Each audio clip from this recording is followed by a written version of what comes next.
alanjira galuufis hin ta'u. Hanga meeshaa narraa fuudhan san fuudhanii deebisanitti kan ta'in akka malee hin baay'eetiin jira. Assalamu alaikum warahmatullahi wabarakatuh. Kabajamtoota hordoftoota keenya akkam nagaa jirtu. Namni nagaa hin qabne maal nagaa namaan jedhaa miti.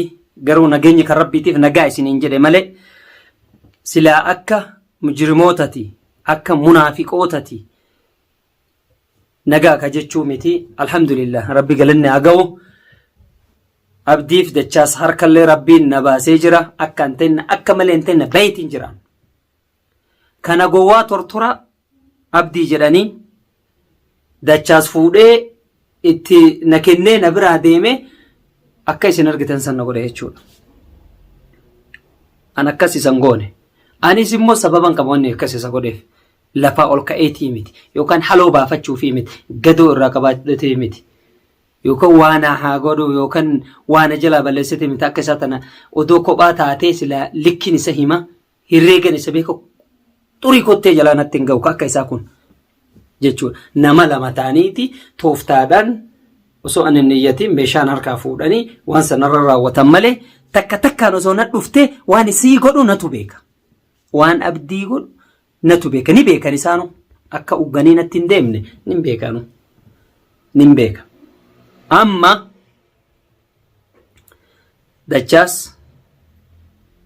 dachaas meeshaa fuute deebisi. Meeshaa narraa fuute san deebisi. Akka hin ta'inna akka malee hin ta'inna bayeetiin jiraan harkaa bayeetiin jira jara. Kiyyaa gowwaa san walittuu dhufna kana tortora akka wal goonu ka isaa dhiisaa iyyuu ka abdii dhiisaa herreega keessa iyyuu hin galchuwan. Ka hunda kana hunda na godhe dachaas fuudhee kana gowwatti na kenne laalame bakka kana gowwan na kennee gowwa waa takka hin beeku namni kun hin du'aa hin miidhamaa wannoo ta'a irraa hin beeku. Adabuuyyuu nama adabuuyyuu beeka. Mush akkuma horii akkuma argitanii akkuma amma nama sammuu hin qabne maratama abdii maratama qabaddaana isin jedhe osoo kophaa taate akka toora kiyyan baane akka garan an baye bakkan an taa'e hin teenne nan beeka. Mana nan seenee fincaane na gubbaan seenee akka hin fincaane hin beeka. Kophaa osoo taate tokkoon kophaa odoo na dhufte garuu akka hin ta'in akka malee hin ta'in harka isaanii galeetiin jira nin kafala. Jibbitanii jaalattanii meeshaan harkaa fuudhan deebisuu baannan dachaasiin gonkumaa walii hin dhiifu. Bahin jiran akka hin ta'in akka malee hin ta'in amma ufitti isin hin dhiisu. Ni beeytan isinuu akkan isin godhu. Ni beeytan. Maal akka ta'e ni beeytan. Eenyu akka ta'e ni beeytan. Ani kan tankaarfii san isinirra fudhadheef mucaa fuudhee ka manaa baasetu isin fuutanii baaftanii gattan raasarratti bakka keettanii fi bakka itti gattanaa baaftanii malee yookaan gadoo walirraa qabaannetii miti. Ibsaaf jenneetii malee kan hunda ka geenne yookaan gadoo waan agootanii yookaan waa isin godhee yookaan waan jalaa fuutanii waa isin jalaa fuudhee fi miti. Garuu amma lolli asii achi kan ta'in akka malee hin ta'in baay'eetiin jira. Abdii dhiisaa. Isa abdii. Mee irsa cina makaayyuu ana bira hirreega keessa hin jiru isin bira hirreega keessa jira malee. Ana beeka ka isaa laaftuudha. Amma bayee kiyya anaa harkaa bahuu kiyyaayyuu edanuu rafeen buluun hin beekan. Edanuu hirribni isan qabu. Akka hirribni isan qabne hin beeka. Akka caqasaa bulu yookaan akka ganda bulu hin beeka. Manaa miti. Kana hunda kana godheen dachaas. Kana godhe ana dachaas. Hanga gowwaa harkana kaayee na biraa deemu ufiidhaaf. Ufiif maanan gaafanne ufiif maanan qixaan. Ufii isaatiif an nama itti fide jara lachuu bara akkanan godhe an tokkichi. Nama lamaan sammuun isaanii akkamiin yaaddi. Sababa ibsaatiif kana godhe an maa gaggattanii mucaa bakka awwaltanii baasa. Maammillee dhiifama godhe waan dalagu dalagee saniinuu waraabessa jala na dhiisee fuudhee abdiin na kennee deemee dhiifama sii godhe jechuun eessa jira. Osoon an harkaa bahuu baadhe osoon tooftaa fi tarsiimoo kiyya fayyadamee abdii harkaa bahuu baadhee dachaas akka isatti gowwaa jalatti bineensa jala gowwaa fi bineensa jala na dhiisee na biraa deeme. Bineensa sun bineensa namaa miti. Abdiin bineensa. Isa jala na dhiisee deeme jechuudha. Garuu alhamdulillah rabbi galanni haa gahu harkaa na baase. Rabbiin dandeettii qabu baasee jira harkaa na baasee jira. Eegan harkaa bahe hoo eegan deeme. Ingalle anaa kasilaa alan jira galuufis hin ta'u. Hanga meeshaa narraa fuudhan san fuudhanii deebisanitti dhiisuu hin ta'u. Namni meeshaa narraa fuudhe dachaas meeshaa ni deebisuu baannan hanga lubbu baya malee inuma gonkumaas hin dhiisu jala sararissee hima. Abdiin silaa edanuu asuun buluyyuu nan beekaan. Harkaa bayee kiyya na dhageennan akka inni manaan bulleen hin beekan. Ka isaa herreega keessa dhayi jala. Herreega keessa naan galu. Mizaana naan kaasu. Yoo harka na balleessee malee faayidaa. Humata akkas ni beeka sirritti. Sirritti waan na beeku. Walii goona. Ka isaa salphaadha nan dhibdu jarana isaan hin cinqaminaana isiniin jedhe. Ana beeka akka isa godhu. Ana bar himbe sanuu jegni kun leenci kunga amma boolla seentu laala dhugame akka manan bullesin beekan edanuu biyu akka maal ta'e na beekta. Dachaa sababaa sii ta'ee carraa argatte fayyadamte sadarkaa barbareenatti uluu na azabuu yaaliin ati goote sun si milkooyidha. Ati yaanni kan kee na gadhiisuu miti. Haga tokko dachaa asil walloltanii gadhiisuu qabna mamme jedhee inni yaalii godhus ati gama keetiin anuma dhabamsiisuu yaadde. Garuu inni jedhe rabbiin jenne. Ati jedhi malee rabbiin jenne. Hayabdi. Sanumaa goota bar goota jagna goota irraa akira of godhaa barsanu. Goota. Na beeyta ishee. Idan akka manan bulle ni beeyta. Bakka inni bulu gaafadhaati eessa ababdiin bulee jedhaa gaafadha. Yooniin an. Awoo si maaliin si godhati ni beeka akkan si herreegan si beeka lakkoofsa kuturii koo beeka ititiin beeka mizaana irrattiin si beeka. Dhayi jala kasin na kenne meeshaan harkaa fuudhee sitti na kenne dachaas kana miidhes dachaas kana gowwaa odoo si beeku dhamaa osoo si beeku akka ati sammuun kee hiyyaanne osoo si beeku dachaas sitti na kenne na biraa deemee dhimmi kiyya kan na ilaallatu amma anaa fi dachaas. Meeshaan irraa fuudhe seeran taanaan meeshaa nama hin deebisa taanaan deebisu meeshaan kanamaati deebifte taanaan deebisu hin deebisu taanaan akkan funyaan uraan sirraa fuudha. Dachii mi samii yoo seente samii fi dachii fi samii tana yoo seente na jala akkan baane nin beeka. Eenyuun akka ta'e nuuf beeka. Ani maammeedha kasi wajjin haasaa jiru. Dhiifama godhee fi maammeellee dhiifama godhee dhiifama sii godhee jira hin jiru dhiifama. Ana bira dhiifama gootee meeshaa fidiga. Meeshaa fidiitii sanuu dhiifama naa godhee meeshaan fin kennu jedhaa bara. Meeshaan kennuu jedhaa bara sanuu dhiifama jedhee. Waliin dhiifnu meeshaa fidda tanan fidu meeshaa fiduu taa'u baannaan funyaan ureetiin dachii miisamii yoo seente akkana jalaan baane nin beeka. Sirraa fuudha. Kabajaan si kadhadhe kanaan meeshaa fiti. Kabajaan si gaafadhe meeshaa fitu. Dhumatti. Achi booda wanni itti haasofnullee waliin haasofna. Jalqaba dhiifamaa fi maalii kana osoo keessa hin seenne akka keetii ati bara ajjeessi jettee ni biraa deemte abdiidha. Akka keetitti ani kuteetiin jira. Osoo naaf yaaddee hara amma yeroo sanitti akka nama argitee naaf yaadu abdiidhaan gadhiisi jettee akka nama walloluu taatan kun tarsiimoo siyaasaa akka ta'e naa galaa bara. Tarsiimoo siyaasaatti kun kunkuma hin amanuwan hin fudhadhus tooftaadha kun ajjeesii jetteeni isa na dhiifte garuu alhamdulillah bahee akkaan ta'in akka malee hin ta'in na baheetiin jira. Gowwicha sana immoo isa dhiisa herreega keessan gaa'inaati. Dhahi jala.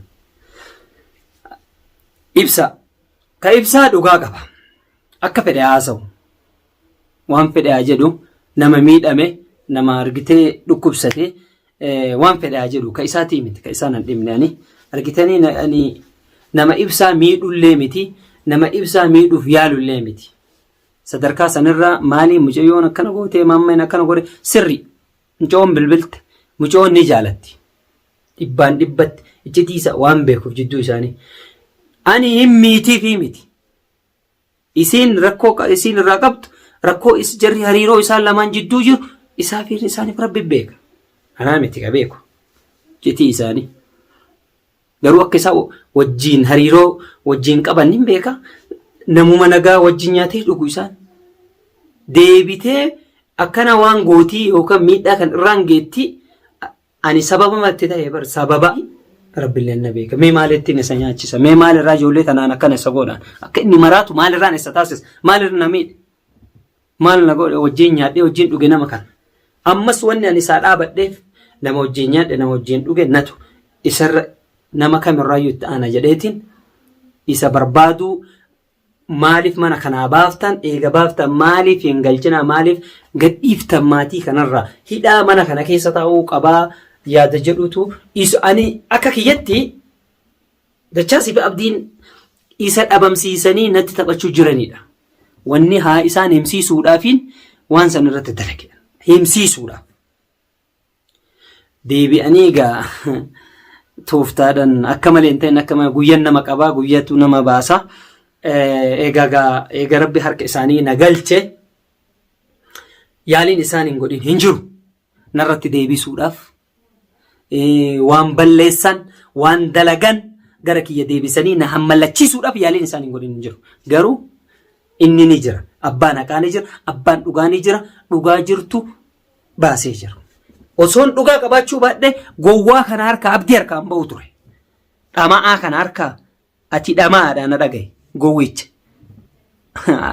kee dhiisi odoo dhiiseeyyuu irra naa wayya odoo waa'ee kee haasa'uu baadheeyyuu wallahi odoo waa'ee kee haasa'uu baadheeyyuu odoo ima dhiisee irra naa wayya dhamaa ammaan baay'ee kiyya kanaafuu akka mana hin bulleensi beeka akka maal ta'e na beeyta maalummaa kiyya na beeyta yeroo san leencaaf gootanii mee amma bakka seentu laalladhotis waa'is keessaa baata walagar amma boota ati dachaas ka gowwaa sanillee akka na miidhu godhe ka namni akka inni na cafagu akka lubbuu inni na baasu godhe illeen sii waan ta'eef meeshaallee ka fuudhe sii waan ta'eef meeshaa hin deebifta taanaan deebisuudha meeshaa deebisuu baannaan naafiisitu tankaarfee jiru walirra fudhanna lubbuu tiyya baa malee irraan deebuutan haqa kiyyaaf irraan deebin dhugaa kiyyaaf irraan deebin kijibni amma isaan ala keessa deemanii oofan kun anna biratti fudhatamaa miti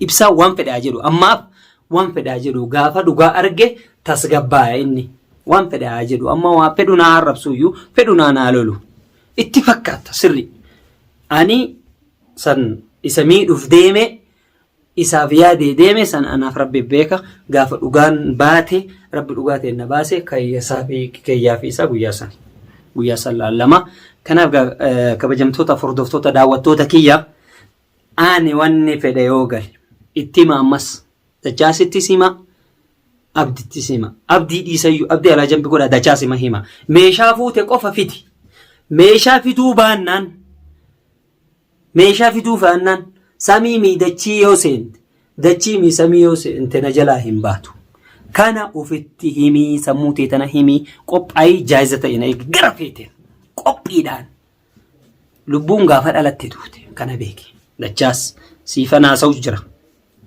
meeshaa fuute qofa deebisi waan biraa siin hin jenne qixaatii kiyyas siin gaafan meeshama fuute deebisi meeshaa fuute deebisuu baannaan qophaa'ee na eegi akkan si fuudhullee abdiin qaba akkan si dhabamsiisullee abdiin qaba na beeytan isin beeytan maal akka ta'e kanaaf kabajamtoota furdoftoota daawwattoota kiyya alhamdulillah rabbil aalamiin argitanii dhugaan jirtu bakkuma jirtu jirti dhugaa jirtu ganaa argitanii akka dhugaa jirtu dhugaa bakka jirtu anis dhugama mucaa kana miidhuuf immoo mucaa kanaaf yaadeeti moo an ibsaan nama ibsaa miidhuu miti an nama ibsaaf yaadu malee nama argitanii wanni sun odoo isa miitii beeke galattiin sun utuu isa nyaattii beeke ani akkas hin godhu hin dhiisuuyyuu ture. Eegaa akkasii as jarri kun mucayyoo tana wal hariiroo walii qabaatanii isin ana kanan godha ana kanatti akka inni dhama'u isa goosisa isin fuudhaa manaa baasaa dhabamsiisa yaada jedhutu na keessa uumame. Abdii fi Dachaas mucayyoo tana wajjin hariiroo qaban ka jedhutu na keessa uumame. Laalame isinitti hin fakkaatu. Mucoo waan gootu gootee mucaan dhukkubsatee mire jarri fuudhee baasee gate mucaa darban gatanii nuti deebi'an. Yoo tana mucayyoon tuniif jarri tun hariiroo walitti hin qabanii akka keessanitti mee bakka kiyya kana bu'aa laalaa isin. Akka waan hariiroo waliin qabanii na fakkaate. Sanirraa tankaarpii jiru irra fuudhadhee jara lachuurrattu. Deebanii immoo haloo sana akkanumaan haloo si baana jedhanii kana sanuu gowwaa abdiin gowwaadha herreega keessallee hin jiru wayisin kophaa isaa utuu akka dhiiraan dhufee bara ofirraan deebisa akkanan isa godhan hin beekan maal akka ta'e na beeka innu amma waa'ee isaa haasa'uun dhahi jala hirri ani lakkoofsa quturii kophettuu isan herreewwan isa dhiisiiti alaa jambi godhi namni kan hundaan na godhe gowwaa jalatti illee na dhiise Dachaas waan ta'eef Dachaas meeshaa fiti. Nageenya nu jiddu taabuu yoo jette meeshaa fiti. Amma ibsaan waan fedhe haa jedhu, fedhu haa lolu, fedhu na haa dha'u.